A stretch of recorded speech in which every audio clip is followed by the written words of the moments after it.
Hey everybody, welcome to Macabre Daily. My name is Brian Finnerty, and I'm really excited today to be talking with Raven DeShay Carter, whose first feature film, Noseeums, is being released this month on the 27th on demand, correct? Yep, that's right. Yeah. So thank you so much for talking with us today. How are you doing? I'm good. Yeah, thanks for having me, Brian. Yeah, doing good. Ready to talk about Noseeums. I love talking about the film. This is I got that right? This is your first feature film, correct? This So is my first feature film. Yeah, this how was did the blood, sweat, and tears. how does that feel to like have it out in the world? Oh man. It I don't it's so weird. I don't know. I feel like a lot of times we make things and yeah, you kind of forget or you're not really thinking about this part of it. Mm, So when the 27th comes around and everyone can just watch it on Amazon or Apple TV, I'm really grateful. I'm just really excited that something that I got to make with really great people is mm. just gonna, have its time to shine and people get to watch it and interact with it and yeah, and just engage with the art. Yeah. Ah, that's amazing.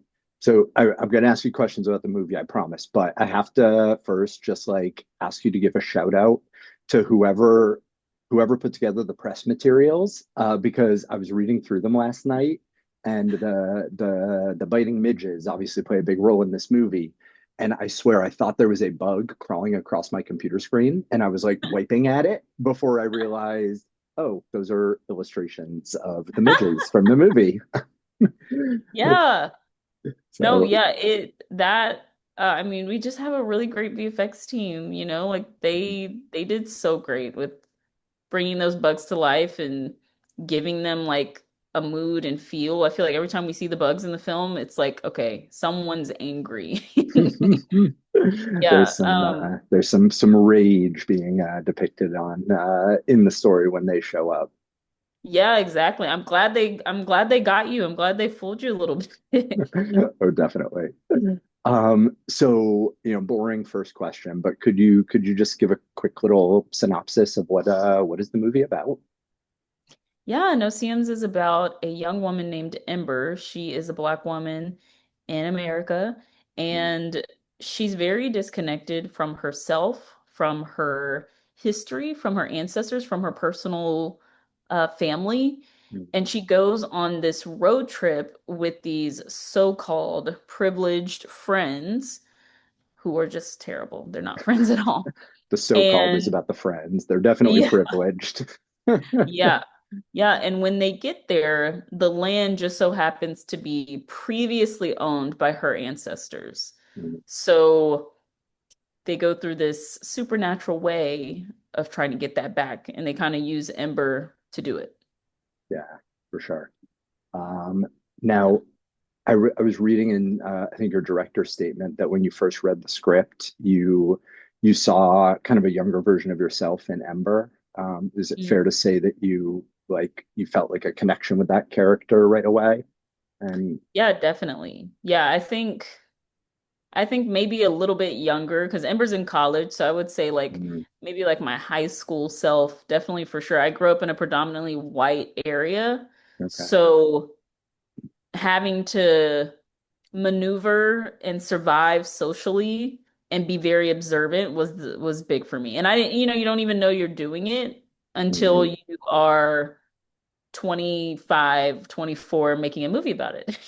So, um, definitely got to pull from some personal experiences and myself and the other two writers. Like another big thing is like a lot of African American people are not able to trace our lineage. So mm, a lot of times we can only go so far back. And that feels really incomplete, that feels really sad. mm, So I think Ember is at a place that a lot of Black people have, come to time and time again.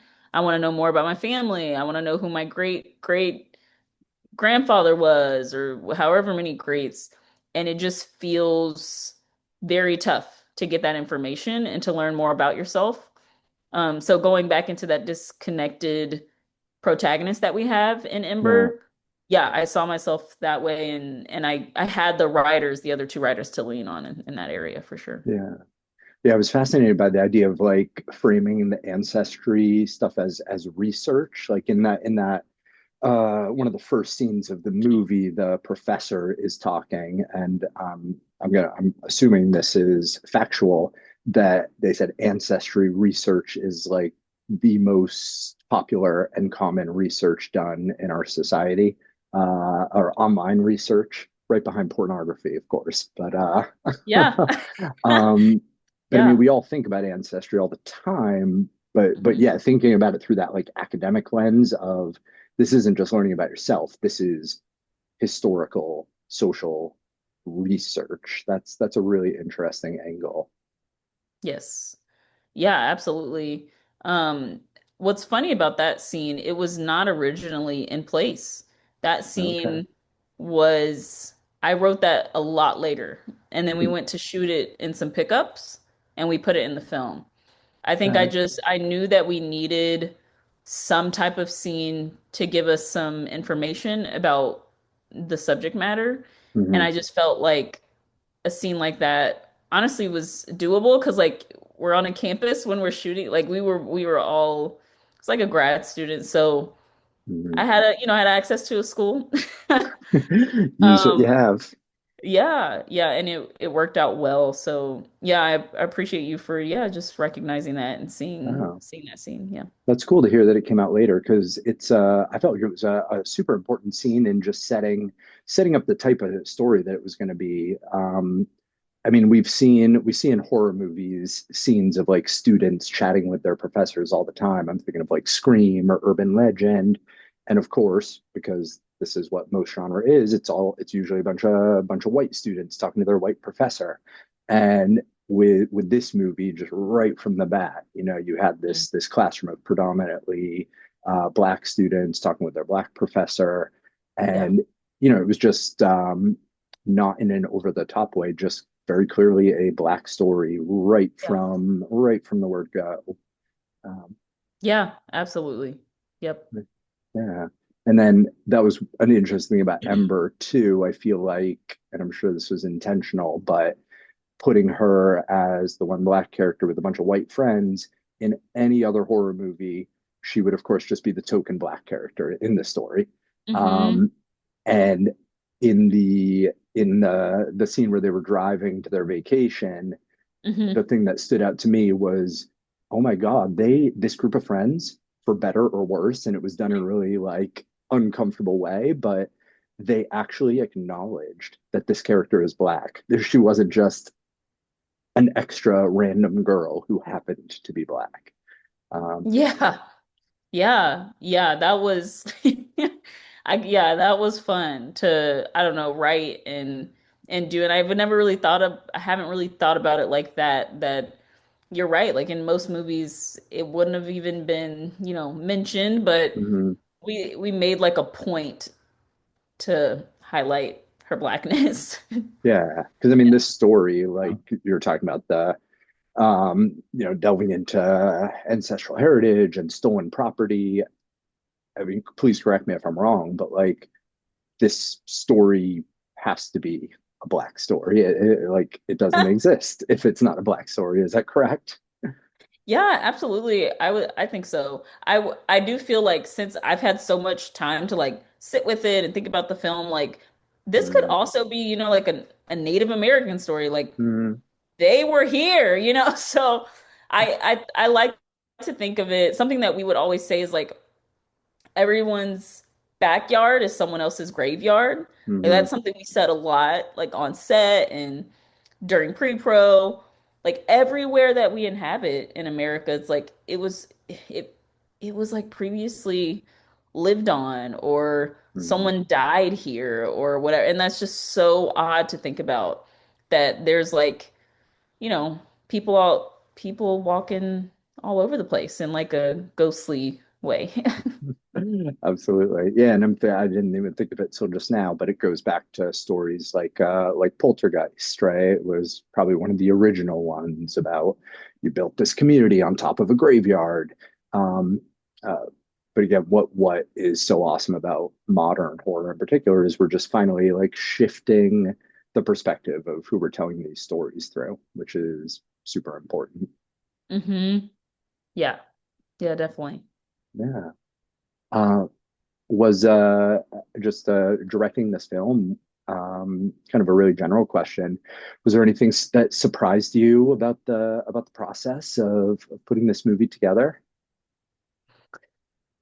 Hmm. Something that surprised me. Um,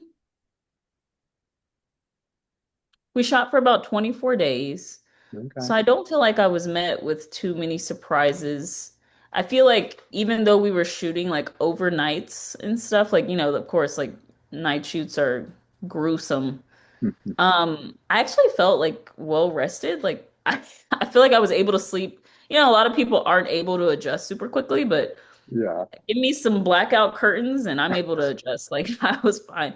But on the tail end, like on the and during post, I remember like constantly working on VFX. Like that was the Mm, longest. The VFX was the longest part and longest piece of the film. And I had never worked with VFX before. So I okay. would say if anything like surprised me, it was like, like VFX they require like this big like I don't know, like reflective mirror looking ball for the Okay. shots and stuff. So VFX is it's its own world, but I got to experience that and learn more about that. So, yeah, I had a great time. It was very difficult. It was literally blood, sweat, and tears, but I wouldn't change a thing. The best movies are, right? Yeah. Do you think like telling a story like this as a horror movie, um, is this the best genre to tell a story like this through, or Good question. I think so. mm, I feel like if it was something else, I just feel like people wouldn't pay attention. mm, I don't couldn't know be a what, buddy yeah. comedy, right? Yeah. Yeah, Or I think that because it's a horror film with like a lot of dramatic elements and tones, like it just feels like it sticks more. Like yeah, but if it had been, just like a drama alone or something like that, I think people would have, I don't know, not taken it as serious or mm, but yeah, I feel like we told it in the genre that it was meant for. Yeah. yeah, yeah, yeah. I think that's what horror is perfect for. It's like turning the mirror on the darker parts of our society. And Hmm.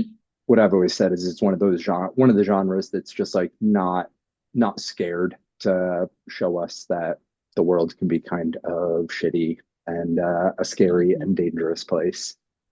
Yep. Yep. So true. Yeah. What when people see this, I guess if you could have like one hope for what people get out of the experience, what would you want people to see from your movie or get from your movie? Yeah. I think I want people to feel a little more knowledgeable or just knowledgeable about the subject matter as far as like Black land loss. It's something that still affects so many people today. Like Mhm. knowing like, oh, this is real, this is a thing. It's not something of the past, but it's actually still happening. I think that's really important. Like even while we were shooting this, there were like several, news platforms or whatever that were releasing things about Black land loss, even Mm, while we were making this. So it was just so crazy making something and seeing it happening in real time. Um, and then I'm also just an artist. Like I love, color and frames and performance. So if people just walk away and say, that lead, wow, what a performance, or oh my gosh, that shot at the pool was so beautiful, or just the color and the tone of certain scenes. Like if they just pick up on that artsy stuff, I love that stuff all day. So both. Yeah, nice, nice. I'm sure that people will. Yeah. I know we have like a limited time together, so I want to be respectful of your time because you have other people to chat with. Um, where yeah, the movie is premiering on February 27th. Mhm. Where should people go to find it? Yeah, they can go to Apple TV, they can go to Amazon Prime, Google Play, Fandango, and so many more. But I know that Apple TV and Amazon are going to be the biggest ones. So yeah, that's what I would say. Okay, fantastic. And yeah, if people want to like learn more about you or follow you, uh, do you want to be found online? And if so, how? Yeah, I'm solely on Instagram at Purpose Driven Raven. No spaces. Yeah, that's me. Purpose Driven Raven. Fantastic. Well, hey, Raven, yeah, I really, really appreciate you taking some time to talk to us. And yeah, I got to see the movie last night. We'll be putting a review up on the Cobb Daily very soon. And yeah, I hope that everybody watching this will check it out on February 27th on demand. So yeah, thank you so Thanks, much. Brian. Yeah, All thank right. you. It's great. Bye.